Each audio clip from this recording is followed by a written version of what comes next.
എല്ലാ കൂട്ടുകാർക്കും നല്ലൊരു ദിവസം ആശംസിച്ചുകൊണ്ട് നമുക്ക് നേരെ രേവതിയുടെ സച്ചിയുടെയും വരാൻ പോകുന്ന ദിവസത്തെ നല്ലൊരു വിശേഷം കേട്ടാലോ. എല്ലാ ദിവസവും ഉച്ചയ്ക്ക് രേവതിയുടെ സച്ചിയുടെയും പുതിയ പുതിയ വിശേഷങ്ങളൊക്കെ ചാനലിനകത്തിന് അപ്ലോഡ് ചെയ്യുന്നുണ്ട് കേട്ടോ. മറക്കാതെ എല്ലാവരും കയറി കാണണേ. അതോടൊപ്പം തന്നെ ആദ്യമായി കാണുന്നവരാണെങ്കിൽ ചാനൽ ഇഷ്ടപ്പെട്ട ഒന്ന് സബ്സ്ക്രൈബ് ചെയ്യാൻ മറക്കരുതേ. വീഡിയോ ഇഷ്ടപ്പെടുവാടെ ലൈക്ക് ചെയ്യാനും മറക്കരുത് കേട്ടോ. നമ്മുടെ മുന്നോട്ടുള്ള യാത്രയിൽ നിങ്ങളുടെ ലൈക്ക് സപ്പോർട്ടാണ് നമുക്ക് ഏറ്റവും കൂടുതൽ പ്രചോദനമായി മാറിക്കൊണ്ടിരിക്കണേ. അപ്പൊ നമുക്ക് നേരെ വിശേഷത്തിലേക്ക് പോയാലോ.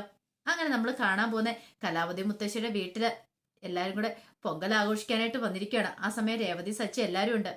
ശ്രുതിയുടെ ഇളയച്ചനാന്നും പറഞ്ഞുകൊണ്ട് ഒരാളെ അങ്ങോട്ട് ശ്രുതി കൊണ്ടുവന്നിട്ടുണ്ട്. അങ്ങനെ എല്ലാരും ഫുഡൊക്കെ കഴിച്ചതിന് ശേഷം സംസാരിച്ചുകൊണ്ടിരിക്കുകയാണ്. ആ സമയത്ത് ശ്രുതിയുടെ ഇളയച്ചനെന്ന് പറഞ്ഞ അയാള് ശ്രുതിയോട് ചോദിച്ചു, അല്ല ജോലിയൊക്കെ എങ്ങനെ പോണെന്ന് ചോദിക്കുകയാണ്. ഇത് കേട്ടിഞ്ഞപ്പത്തേനും ശ്രുതി ഒരു നിമിഷം ഒന്നും ഞെട്ടി. ദൈവമേ, തനിക്ക് ജോലി ഇല്ലെന്നുള്ള കാര്യം ഇതുവരെയായിട്ട് ശ്രുതി പറഞ്ഞിട്ടില്ലാന്ന് തോന്നി ഇയാളോട്. പെട്ടെന്ന് ശ്രുതി പറഞ്ഞു, അത് പിന്നെ കുഴപ്പമൊന്നും ഇല്ലാന്ന് പറയണേ. ഇത് കേട്ടത് സച്ചു പറഞ്ഞു, എന്ത് കുഴപ്പമില്ലാന്ന്. അതിന് ഇവന് ജോലി ഉണ്ടെങ്കിൽ വേണ്ട അങ്ങളെ, ഇവന് ജോലി ഇല്ലാന്ന് പറയാണ്. ശ്രുതിയാണെങ്കിൽ ആകെപ്പാടെ ദേഷ്യപ്പെട്ട് അയാളെ നോക്കണം. ഈ സമയത്ത് എന്തിനാ ഇങ്ങനെ ഒരു ചോദ്യം ചോദിച്ചെന്നുള്ള രീതിയില്. ജോലിയില്ലേ? അതെന്താ ജോലി ഇല്ലാത്ത? അത് പിന്നെ അങ്ങളെ, ഇവന് ജോലി കളഞ്ഞിട്ട് ഇവൻ പാർക്കിൽ പോയി കിടന്ന് ഉറങ്ങുമായിരുന്നു. അതായിരുന്നു ഇവന്റെ മെയിൻ ആയിട്ടുള്ള ജോലി എന്ന് പറയണേ. ഇത് കേട്ടത് ബാക്കി എല്ലാവരും കൂടെ ഇരുന്ന് ചിരിക്കുകയാണ്. ശ്രുതിക്ക് ആകെപ്പാടെ നാണക്കേടായി പോയി തോന്നി. പെട്ടെന്ന് ശ്രുതി എഴുന്നേറ്റിട്ട് പറഞ്ഞു, അതങ്ങളെ എനിക്ക് പറ്റിയ ജോലിയൊന്നുമല്ല. കാരണം നമ്മുടെ പഠിപ്പിനും വിദ്യാഭ്യാസത്തിനും അനുസരിച്ചുള്ള ജോലി വേണ്ടേ നമുക്ക് കിട്ടാനായിട്ട്. അങ്ങനെ ഒരു ജോലി എനിക്ക് കിട്ടിയില്ല. അതുകൊണ്ട് പിന്നെ ഞാൻ ജോലി വേണ്ടാന്ന് വെച്ചു. അതിപ്പോ എന്റെ തെറ്റൊന്നും അല്ലെന്ന് പറയാം. അല്ല, അവിടെ ഒത്തിരി ബിസിനസ്സും കാര്യങ്ങളൊക്കെ ഉള്ളതല്ലേ അങ്കളെ. അങ്ങനെയാണെങ്കിൽ എനിക്കൊരു ബിസിനസ് തുടങ്ങാനായിട്ട് ഒന്ന് ഹെൽപ്പ് ചെയ്തുകൂടെന്ന് ചോദിക്കാം. ഇത് കേട്ടതും അയാൾ പറഞ്ഞു, ബിസിനസ് തുടങ്ങാനോ? എന്ത് ബിസിനസ്സാ? അല്ല, എന്താണെങ്കിലും കുഴപ്പമൊന്നുമില്ല, എനിക്ക് ഏത് ബിസിനസ്സോടും എനിക്ക് താല്പര്യ. അല്ല, ശ്രുതിയുടെ അച്ഛനോട് പോയി പറയാം, അങ്കിള് പോയി പറയുവാണെങ്കിൽ ഒരു പക്ഷെ എനിക്കും ബിസിനസ് തുടങ്ങാൻ പറ്റില്ല എന്ന് ചോദിക്കാം. ഇത് കേട്ടിഞ്ഞപ്പോ അയാൾ ഇങ്ങനെ ഒന്ന് ആലോചിച്ചു. എന്നിട്ട് പറഞ്ഞു, അതിനിപ്പോ എന്തിനാ? ശ്രുതി വേറെ ബിസിനസ് തുടങ്ങേണ്ട കാര്യമുണ്ടോ? ശ്രുതിയുടെ അച്ഛനും ശ്രുതി ഒറ്റ മോള. കല്യാണത്തിന് ശേഷം ഇനിയിപ്പം ആ കാര്യങ്ങളൊക്കെ നോക്കി നടത്തേണ്ട ആളാരാ? ശ്രുതിയല്ലേ. ഇനിയിപ്പോ അച്ഛനെന്തെങ്കിലും സംഭവിച്ചാൽ പോലും ശ്രുതി വേണ്ട ആ കാര്യങ്ങളൊക്കെ നോക്കി നടത്താനായിട്ട്. പിന്നെ എന്തിനാ ശ്രുതിക്ക് വേറെ ജോലിന്ന് ചോദിക്കുകയാണ്. ഇത് കേട്ട ശ്രുതി ഇങ്ങനെ അയാളെ നോക്കണം. ഇങ്ങനെ ഇത് എങ്ങോട്ടൊക്കെ പറഞ്ഞു പോകുന്നേ? ഇയാൾ ഇതെല്ലാം പറഞ്ഞു വെച്ചിട്ട് പോകും. അവസാനം തനിക്ക് പാരയായിട്ട് വരും. ഇങ്ങനെ അഭിനയിക്കാൻ വേണ്ടി വിളിക്കണ്ടായിരുന്നു. ആകെപ്പാടെ പെട്ടുപോയല്ലോ ഭഗവാനെ എന്നുള്ള രീതിയിൽ ശ്രുതി നിൽക്കുവാണ്. ഈ സമയത്ത് അയാൾ പറഞ്ഞു, അതെ ഒരു കാര്യം ഞാൻ പറയാം. ഈ പറയുന്ന ശ്രുതിയുടെ അച്ഛന് ബിസിനസ്സും കാര്യങ്ങളൊക്കെ ഉണ്ട്. പക്ഷെ എന്ന് പറഞ്ഞിട്ട് എന്ത് ചെയ്യാനാ? ഒന്നും പറഞ്ഞിട്ട് കാര്യമൊന്നുമില്ല. കുറെ പണം ഉണ്ടെന്ന് പറഞ്ഞിട്ട് കാര്യമില്ല. അങ്ങേർക്ക് മകളുടെ കാര്യം നോക്കാനോ അങ്ങനെ വേറെ കാര്യങ്ങൾ ശ്രദ്ധിക്കാൻ സമയമില്ലെന്ന് പറയണ. ഇത് കേട്ടപ്പോ ചന്ദ്രമതി പറഞ്ഞു, അല്ല അതെന്താ അങ്ങനെ പറഞ്ഞെന്ന് ചോദിക്കുകയാണ്. എങ്ങനെ പറയാതിരിക്കും എന്ന് പറ. അപ്പൊ ശ്രുതിയുടെ അമ്മയാണെങ്കിലും മരിച്ചുപോയി. എങ്ങനെ മരിച്ചുപോയത്? ശ്രുതിയുടെ അമ്മയ്ക്ക് അസുഖമെന്ന് പറഞ്ഞു കഴിഞ്ഞിട്ട് പോലും ശരിക്കും വേണ്ടാമണോ ശ്രദ്ധിച്ചു പോലില്ല. അങ്ങനെ ചോര ഛർദ്ദിച്ചല്ലേ മരിച്ചേ. ഇത് കേട്ട ശ്രുതി ഒരു നിമിഷം ഞെട്ടി. ഇങ്ങനെ എന്തൊക്കെയാ പറഞ്ഞു വരുന്നേ? തന്റെ ജീവിച്ചിരിക്കുന്ന അമ്മ മരിച്ചു പോയെന്ന്. ഓഹോ, ഇങ്ങനെ താൻ കൊല്ലുകൊള്ളു മിക്കാറും ഇങ്ങനെ പോയിട്ടുണ്ടെങ്കിൽ. ചോര വാർന്ന മരിച്ചു പോയത്. അതൊക്കെ ഓർക്കാൻ പോലും പറ്റുന്ന അവസ്ഥയല്ല. ഇത് കേട്ടപ്പോ ശ്രുതിക്ക് വല്ലാത്ത വിഷമായിപ്പോയി. ശ്രുതി പെട്ടെന്ന് എന്ത് ചെയ്യാണ്? അയാൾ രൂക്ഷമായിട്ട് നോക്കണം. അപ്പോഴാണ് ശ്രുതിയുടെ ഫോൺ ബില്ലടിക്കുന്നത്. നോക്കിക്കഴിയുമ്പോഴത്തേനും വിമലയെ വിളിക്കുന്നത്. പെട്ടെന്ന് ശ്രുതി അവിടെ നിന്ന് അങ്ങോട്ടേക്ക് പോവാണ്. ശ്രുതി ചോദിച്ചു, എന്താ അമ്മ വിളിച്ചേ? അമ്മയ്ക്ക് കുഴപ്പമൊന്നും ഇല്ല അല്ലേന്ന് ചോദിക്കുകയാണ്. എന്ത് കുഴപ്പം? എനിക്ക് കുഴപ്പമൊന്നുമില്ല. അമ്മയ്ക്ക് ശാരീരികമായ ബുദ്ധിമുട്ടൊന്നും ഇല്ലല്ലോ. എന്ത് ബുദ്ധിമുട്ട്? അല്ല ഇപ്പൊ പിന്നെ അമ്മ എന്തിനാ വിളിച്ചേ? വെറുതെ നിന്റെ ശബ്ദം ഒന്ന് കേൾക്കണമെന്ന് തോന്നി, അതുകൊണ്ട് വിളിച്ചാന്ന് പറയണം.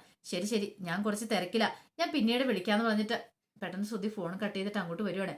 ഈ സമയത്ത് വലിയൊരു കഥ തന്നെ പറഞ്ഞുകൊണ്ടിരിക്കുകയാണ്. ഇളയച്ചനായിട്ട് അഭിനയിക്കാൻ വന്നയാള്. ആ സമയത്ത് ശ്രുതിയുടെ അച്ഛൻ ശരിക്കും നേരം വേണം നോക്കുമായിരുന്നെങ്കിൽ ശ്രുതിയുടെ അമ്മ ഇപ്പം മരിക്കില്ലായിരുന്നൊക്കെ പറഞ്ഞുകൊണ്ടിരിക്കുക.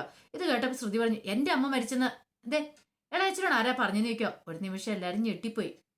പെട്ടെന്ന് രേവതി വന്നിട്ട് ചോദിച്ചു, ഇത് എന്തൊക്കെ ശ്രുതി പറഞ്ഞത്? നിന്റെ അമ്മ മരിച്ചിട്ടില്ലേന്ന് ചോദിക്കുക. അല്ല, അത് പിന്നെ ഞാൻ മരിച്ചതാ. പക്ഷേങ്കില് അങ്ങനെയല്ലോ, ഇപ്പോഴും എന്റെ മനസ്സിൽ എന്റെ അമ്മ ജീവിക്കുന്നുണ്ട്. അദ്ദേഹം ആരെങ്കിലും മരിച്ചെന്ന് പറയുന്നത് കേട്ടാ എനിക്ക് സങ്കടം വരും. അതുകൊണ്ടാണ് ഞാൻ പറഞ്ഞു പോയത്, സോറി ഇട്ടോ എന്ന് പറയാണ്. ചന്ദ്രമതിക്ക് സങ്കടമായിപ്പോയി. ചന്ദ്രമതി വന്നിട്ട് പറഞ്ഞു, മോളെ നീ വിഷമിക്കൊന്നും വേണ്ട കേട്ടോ. നിന്റെ പെറ്റമ്മ മരിച്ചെങ്കിലും ഞാനില്ല നിനക്ക്. ഞാൻ നിന്നെ മോളെപ്പോലെയല്ല കാണുന്നേ. നീ എന്നെ അമ്മേനെ പോലെ കണ്ടാൽ മതി എന്ന് പറയണേ. ഇത് കേട്ടത് കലാവതി മുത്തശ്ശി പറഞ്ഞു, അതെ അങ്ങനെയാണെങ്കിൽ വേറെ 2 മരുമക്കളോടെ ഉണ്ടല്ലോ. അല്ല, അവർക്കൊക്കെ അവരുടെ അമ്മയുണ്ടല്ലോ എന്ന് പറയണ. അത് ശരി, എന്നാലും വീട്ടിലേക്ക് കയറുന്ന മരുമക്കളെ സ്വന്തം മക്കളായിട്ട് വേണേ കാണാനായിട്ട് അമ്മായിമ്മമാരെ അതറിയില്ലെന്ന് ചോദിക്കണം. അത് പിന്നെ അമ്മ എന്നൊക്കെ പറഞ്ഞുകൊണ്ട് ചന്ദ്രമതി ഇങ്ങനെ നിൽക്കുകയാണ്. ഈ സമയത്ത് ശ്രുതി പറഞ്ഞു, അതെ ഞാൻ ആരുടെ മനസ്സ് വേദനിപ്പിക്കാൻ വേണ്ടി പറഞ്ഞല്ല, ആ സമയത്ത് അങ്ങനെ പറഞ്ഞു പോയതാ. ക്ഷമിക്കണം കേട്ടോ ഇളയച്ചാന്നൊക്കെ പറഞ്ഞ് ഇളയച്ചനോട് സോറി പറയുന്ന കാണിക്കുന്നുണ്ട്. അതൊന്നുമില്ല മോളെ, അതൊന്നും ഒരു കുഴപ്പമില്ലാന്ന് പറയണ ഈ സമയം മഹേഷ് സച്ചിയോട് പറഞ്ഞു, എവിടേക്കോ എന്തൊക്കെയോ പൊരുത്തക്കേടുകൾ കാണുന്നുണ്ടല്ലോടാ, എന്തൊക്കെയോ കള്ളത്തരം മറച്ചു വെക്കുന്ന പോലെ. ഒരു കാര്യം ചെയ്യാം, മിക്കവാറും ഇങ്ങനെ മദ്യക്കുപ്പിയെ കൊണ്ടുവന്നായിരിക്കും. ഇങ്ങനെ നമുക്ക് വിളിച്ച് പുറത്തേക്ക് ഇറക്കാം, പിന്നീട് മദ്യം ഉണ്ടെങ്കിൽ മേടിക്കാം. എങ്ങനെയുണ്ട് എൻ്റെ ഐഡിയ? മദ്യം കുടിച്ച് കഴിയുമ്പോഴത്തേനും ഇയാളുടെ മനസ്സിൽ കിടക്കുന്ന കാര്യങ്ങളൊക്കെ പുറത്തേക്ക് വരും. നമുക്ക് അങ്ങനെ ചെയ്താലെന്ന് വെക്കാം. അത് ശരിയാ, നല്ല ഐഡിയ ഒക്കെ തന്നെയാ. പക്ഷെ അത് വർക്കൗട്ട് ആവുമോ? ആക്കണമല്ലോ, നമുക്ക് നോക്കാന്ന് പറയണ. വീണ്ടും അങ്ങനെ സംസാരിച്ചുകൊണ്ടിരിക്കുകയാണ് അവര്. ഈ സമയത്ത് ശ്രുതിക്ക് വല്ലാത്ത ടെൻഷനാ. എന്തേലും മണ്ടത്തരം വിളിച്ചു പറഞ്ഞാൽ തന്റെ കള്ളത്തരങ്ങളെല്ലാം പൊളിയും. താൻ വീട്ടിൽ നിന്ന് അതോടുകൂടി പുറത്താവും. ഈ സമയം ശ്രുതിയെന്ന് അയാൾ വിളിച്ചിട്ട് പറഞ്ഞു, ബാങ്കളെ അകത്ത് പോയി കിടക്കാന്ന് പറയണ.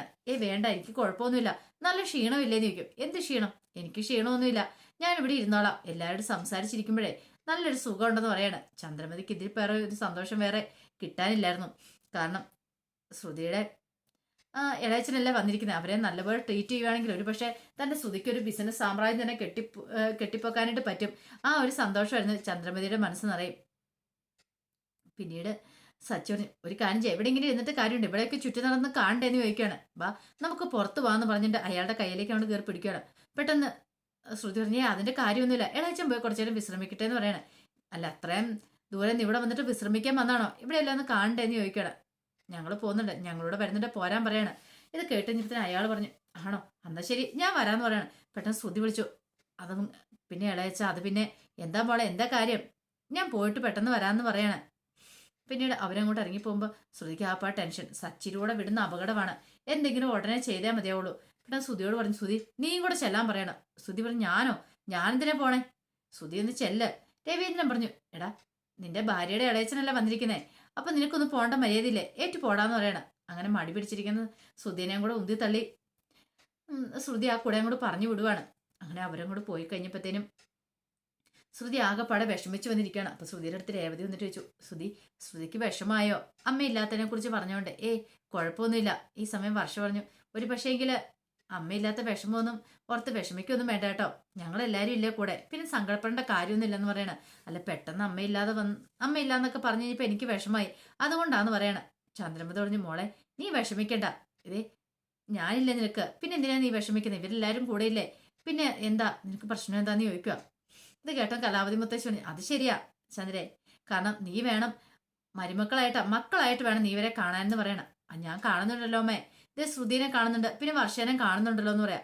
പിന്നെ അപ്പൊ രേവതിനെ നിനക്ക് അങ്ങനെ കണ്ടാൽ എന്താ കുഴപ്പമെന്ന് ചോദിക്കാം. അല്ല അത് പിന്നെ അമ്മേ, രേവതിക്ക് അമ്മയുണ്ടല്ലോ. ഓഹോ, രേവതിക്ക് അമ്മയുണ്ട്, അങ്ങനെയാണ് വർഷയ്ക്ക് അമ്മയുണ്ടല്ലോ. അല്ല അത് പിന്നെ വർഷ പറഞ്ഞു, അതെ ആന്റിയുടെ സ്ഥാനത്ത് നിന്നാ മതി, എനിക്ക് അമ്മയുണ്ട്, അതുകൊണ്ട് എന്റെ അമ്മയുടെ സ്ഥാനത്ത് എന്റെ അമ്മേനെ ഞാൻ കണ്ടോളാന്ന് പറയണേ. ഇതിപ്പോ ഒരു അടി ചന്ദ്രമതി കേൾക്കാല്ലേ. ചന്ദ്രമതി വിചാരിച്ചോണ്ട് താൻ അങ്ങനെയൊക്കെ പറഞ്ഞു കഴിയുമ്പോൾ ആ സെന്റിമെന്റ്സിൽ വർഷ വീഴുന്ന. പക്ഷെ വർഷ വിട്ടുകൊടുത്തില്ല. വർഷ എന്താ പറഞ്ഞേ, അതെ എനിക്ക് അമ്മയുണ്ട്, അതുകൊണ്ട് ഞാൻ ആന്റിയായിട്ട് കാണാനൊക്കെ പോകുന്നുള്ളെന്ന്. അത് കേട്ടുകഴിഞ്ഞപ്പോ രേവതിക്ക് ചിരിയും വന്നു. പിന്നീട് കലാവതി മുത്തശ്ശി പറഞ്ഞു, അതെ ഒരു കാര്യം ചെയ്യ ചന്ദ്രൻ, നീ എല്ലാവർക്കും കൂടെ ചായയൊക്കെ ഉണ്ടാക്കാൻ പറയണം. ഞാൻ എന്തിനിപ്പോ ചായ ഉണ്ടാക്കുന്നേ? പിന്നെ ആരാ ഉണ്ടാക്കണേ? നീ പോയി തന്നെ ഉണ്ടാക്കിയാൽ മതി, അതുകൊണ്ടൊരു കുഴപ്പമൊന്നും സംഭവിക്കാൻ പോകുന്നില്ല. കാരണം നിന്റെ മരുമോളുടെ ഇളയച്ചനല്ലേ വന്നിരിക്കുന്നത്, അപ്പം ട്രീറ്റ് ചെയ്യേണ്ട ആള് നീയാണ്, ഞങ്ങൾ ആരും അല്ലെന്ന് പറയാണ്. ചന്ദ്രമതിക്ക് നല്ല ദേഷ്യം വന്നു. പക്ഷെങ്കിൽ എന്തേലും പറയാൻ പറ്റുമോ? പിന്നീട് സച്ചിയും മഹേഷും അവരൊക്കെ ചേർന്നിട്ട് അയാളെ അങ്ങോട്ട് കൂട്ടിക്കൊണ്ട് പോവാണ്. അപ്പൊ അയാൾ പകുതി എന്ന് കഴിഞ്ഞപ്പത്തിന് അല്ല നമ്മളത് എങ്ങോട്ടാ പോന്ന് ചോദിക്കും. അല്ല ഇവിടെയൊക്കെ ഇത് കാണണ്ടേന്ന് ചോദിക്കുവാണ്. അത് കാണണം എന്ന് പറയണ. അല്ല ഇങ്ങനെ മദ്യം കുടിക്കുന്ന ആള് വല്ല കുപ്പിയൊക്കെ കൊണ്ടിട്ടുണ്ടോ എന്ന് ചോദിക്കാം മലേഷ്യയിൽ നിന്ന് വന്നു കഴിഞ്ഞപ്പം. മഹേഷിന്റെ ഈ ചോദ്യം കേട്ട് കഴിഞ്ഞപ്പോൾ അയാൾ പറഞ്ഞു, പെട്ടെന്നൊന്ന് ആലോചിച്ചു, ഇവിടെ അഭിനയിച്ചാൽ മതിയാകുള്ളൂ, ഒരു കാരണവശാലും ശ്രുതിയെ നാണം കെടുത്താൻ പാടില്ല. ബുദ്ധിശാലിയാണ് അയാള്. പെട്ടെന്ന് പറഞ്ഞു, മദ്യം കൊണ്ടുവന്നായിട്ട് 5 ബോട്ടിൽ കൊണ്ടുവന്നായിരുന്നു പറയാണ്. ഇത് ഇവിടെ സച്ചി പറഞ്ഞു, 5 ബോട്ടിലോ? ഓ കൊള്ളാലോ, പൊളിച്ചിട്ടുണ്ട്. അപ്പൊ 5 ബോട്ടിലാണ് നമ്മൾ അടിച്ചു പൊളിക്കൂന്ന് പറയാണ്. പക്ഷെ കാര്യമുണ്ട്. എന്താ? അത് വരുന്ന വഴിക്ക് ഇൻകം ടാക്സുകാരെ പിടിച്ചെന്ന് പറയണേ. ഇൻകം ടാക്സുകാരോ? അയ്യോ ഇൻകം ടാക്സുകാര്. പെട്ടെന്ന് ശ്രുതി ചോദിച്ചു, അതെന്താ അങ്കിളെ അങ്ങനെ പറഞ്ഞു? ഇൻകം ടാക്സുകാരോ? അവരെങ്ങനെ മദ്യം പിടിക്കണമെന്ന് ചോദിക്കാം. അയ്യോ അത് നാക്കുളുക്കി പോയതാ, കസ്റ്റമേഴ്സുകാരെ പിടിച്ചേ. ഓ അങ്ങനെ വരട്ടെ കാര്യങ്ങൾ. എന്നിട്ട് ഒറ്റ കുപ്പി പോലും ഇല്ല, ഒരു കുപ്പി പോലും ഇല്ല, മൊത്തം അവന്മാര് പിടിച്ചോണ്ട് പോയെന്ന് പറയാണ്. ഓ അങ്ങനെ വരട്ടെ, അപ്പൊ അതാണ് കാര്യം. അല്ല ഇവിടെ വല്ല മദ്യം കിട്ടാൻ വല്ല വഴിയുണ്ടോന്ന് ചോദിക്കും. ഇത് കേട്ട സച്ചി പറഞ്ഞു, അങ്ങനെ കിട്ടണമെങ്കിൽ ഒരു കാര്യം ചെയ്യാം, നമുക്ക് വിളിച്ചു പറയാം, നമുക്ക് അതിനെ പറ്റിയ ആളുണ്ടെന്ന് പറയാണ്. അങ്ങനെ ആയിക്കോട്ടെ എന്ന് പറയാം. ഈ സമയം ശ്രുതി പറഞ്ഞു, അയ്യോ അങ്കളെ അതൊന്നും വേണ്ട, ശ്രുതിക്കൊന്നും ഇഷ്ടപ്പെടുന്ന കാര്യമല്ല, അങ്കിൾ അങ്ങനെയും ചെയ്യണ്ടെന്ന് പറയണം. ശ്രുതിയുടെ ഇഷ്ടമൊക്കെ ആര് നോക്കുന്നു, ദേ നമുക്ക് കുടിക്കാൻ തോന്നിയാൽ നമ്മൾ കുടിക്കണം, ലൈഫ് നമ്മൾ എൻജോയ് ചെയ്യണമെന്ന് പറയാണ്. ഇത് കേട്ട് കഴിഞ്ഞപ്പം സച്ചി പറഞ്ഞു, അത് ശരിയാ, അങ്കിൾ പറഞ്ഞാൽ നല്ലതായിട്ട് കാര്യമെന്ന് പറയാണ്. അങ്ങനെ സച്ചി തന്റെ ഫ്രണ്ട്സിനോടൊക്കെ വിളിച്ചു പറഞ്ഞ് മദ്യമൊക്കെ വരുത്തുന്നുണ്ട്. സച്ചിയുടെ മനസ്സിൽ ആഗ്രഹം വേറൊന്നുമല്ല, മദ്യം കൊണ്ടുവരുവാണെങ്കിൽ അയാൾക്ക് മദ്യം കൊടുത്തു കഴിഞ്ഞതിന് ശേഷം അയാളുടെ മനസ്സിലുള്ള കാര്യങ്ങളൊക്കെ പറയിക്കാം, ആ ഒരു ചിന്തയായിരുന്നു. പിന്നീട് മദ്യം കൊണ്ടുവന്ന് വെച്ച് കഴിഞ്ഞിട്ട് അയാൾ ഗ്ലാസ്സിനകത്തേക്ക് ഒഴിക്കുവാണ്. ഒഴിച്ചിട്ട് കുറേ മദ്യം ഇച്ചിരി വെള്ളം മാത്രമേ എടുത്തുള്ളൂ. ഈ കാഴ്ച കണ്ടതും സച്ചിൻ മഹേഷും പരസ്പരം നോക്കുവാണ്, ഇതിങ്ങേരെ എന്തിനുള്ള ഭാവത്തിലാന്നുള്ള മട്ടില്. അല്ല, ഇങ്ങനെ വെള്ളം ഒഴിക്കാതെ ഇങ്ങനെ അടിച്ചു കഴിഞ്ഞിട്ട് ചങ്ക് കൂമ്പ് പാടി പോകത്തില്ലേ നിൽക്കുക, അതൊന്നൊരു കുഴപ്പമില്ല, ഇതൊക്കെ നമുക്ക് ശീലമല്ലേന്ന് ചോദിക്കുക. പിന്നീട് സച്ചിയോട് നീ കുടിക്കടാന്ന് പറയണ, ഞാൻ കുടിച്ചോളാന്ന് പറയണ. പിന്നീട് മഹേഷിനോട് പറഞ്ഞു, മഹേഷ് എടുത്ത് അപ്പം തന്നെ കുടിക്കുവാണ്. സച്ചി ഇങ്ങനെ അളക്കുവാണ്, നന്നായിട്ട് കുടികാരനാന്ന് തോന്നേ, അതുകൊണ്ടല്ലേ ഒരു ടച്ചിങ്സ് പോലും ഇല്ലാതെ ഇത്ര പെട്ടെന്ന് ഇത്ര മദ്യം കുടിച്ചിറക്കിയത്. പിന്നീട് അയാൾ അവിടെ എന്ത് ചെയ്യുവാണ്, അവിടെ നിന്നൊരു അച്ചാറിന്റെ ഒരു കവറ് പൊട്ടിച്ച് അച്ചാർ കഴിക്കുവാണ്. ഈ സമയം ഇത് കണ്ട് മഹേഷ് പറഞ്ഞു, ഇതെന്തിനാ അച്ചാറ് കഴിക്കണേ, ഇവിടെ എന്തൊക്കെ വിഭവങ്ങളാ ഇതേ ശ്രുതിയുടെ ഇളയച്ചിന് വേണ്ടി വാങ്ങിച്ചു വെച്ചിരിക്കുന്നത്, പിന്നെ അതെടുത്ത് കഴിച്ചുകൂടെന്ന് ചോദിക്കുക. അതൊന്നും വേണ്ട, ഈ അച്ചാർ കൂട്ടുന്നതിൻ്റെ ഒരു ടേസ്റ്റ് വേറെയാണെന്ന് പറയണം. ഇതെല്ലാം കണ്ടുകൊണ്ട് ശ്രുതി ഇങ്ങനെ അന്തം വിട്ട് നിൽക്കുകയാണ്. കുറച്ചു നേരം കഴിയുമ്പോൾ അയാളിച്ചു, അല്ല ശ്രുതി മദ്യപിക്കുന്നില്ലേ നിൽക്കും, ഞാൻ കുടിക്കാറില്ല, ഞാൻ കുടിക്കത്തില്ല എന്ന് പറയാം. അത് പറഞ്ഞിട്ട് കാര്യമില്ല, ഇതേ ഇവിടെ ഞങ്ങളോടൊപ്പം ജോയിൻ ചെയ്യുമ്പോൾ കുടിക്കാതിരിക്കാൻ പറ്റില്ല, കുടിക്കണമെന്ന് പറഞ്ഞുകൊണ്ട് ഇതേ കയ്യിലങ്ങോട്ട് പിടിച്ചിട്ട് വായ അങ്ങോട്ട് കൂട്ടിപ്പിടിച്ച് വായിക്കത്തേക്ക് കുടിച്ചങ്ങോട്ട് കൊടുക്കുവാണ്. ശ്രുതിക്ക് എന്ത് ചെയ്യണമെന്ന് അറിയത്തില്ല. അങ്ങനെ ശ്രുതിയുടെ ഉള്ളിൽ കുറെ മദ്യമായി. ശ്രുതിക്ക് ആ പടി വെപ്രാളൊപ്പേ, തല പെരുക്കുവാണോ നാക്ക് ചൊറിയുവാണോ, ആദ്യമായിട്ട് കുടിക്കുന്നതല്ലേ. ആ സമയം സച്ചി പറഞ്ഞു, എൻ്റെ അങ്കിൾ ഇത് എന്ത് പരിപാടിയാണ് കാണിച്ചത് നോക്കി, ഇതെങ്ങനെ അമ്മ അറിഞ്ഞിട്ടുണ്ടെങ്കിൽ ബാക്കി വെച്ചേക്കില്ല എന്ന് പറയണം, ഒന്നും സംഭവിക്കാൻ പോകുന്നില്ലെന്ന് പറയാം. അങ്കിൾ ഇതൊക്കെ പറഞ്ഞിട്ട് അങ്കിൾ അങ്ങനെ നൈസായിട്ട് തടിതപ്പോ ഈ കുറ്റങ്ങളെല്ലാം ഞങ്ങളുടെ മേലെയായിരിക്കും വരാൻ പോകുന്നു പറയാണ്. ഇത് കേട്ടും ശ്രുതി പറഞ്ഞു, അതിനുള്ള ചാൻസ് മിക്കവാറും കാണുന്നുണ്ടെന്ന് പറയാണ്. സച്ചിക്കാണ് ആകെപ്പാട് ദേഷ്യ സങ്കടമായി. ഇങ്ങനെ എങ്ങനെയും പൊക്കിയെടുത്തോണ്ട് പോയാൽ മതിയാവുള്ളൂ. കുറച്ചു നേരം കഴിഞ്ഞപ്പോഴത്തേന് അയാളും കൂടെ ഓഫായി പോയി. കുറെ സത്യങ്ങളൊക്കെ അയാളുടെ നാവൻ തുമ്പിന്ന് അറിയാന്നുള്ള വിചാരിച്ചുകൊണ്ടിരുന്ന, പക്ഷെ ഒന്നും ആയില്ല. ഇനിയിപ്പോൾ എന്ത് ചെയ്യും?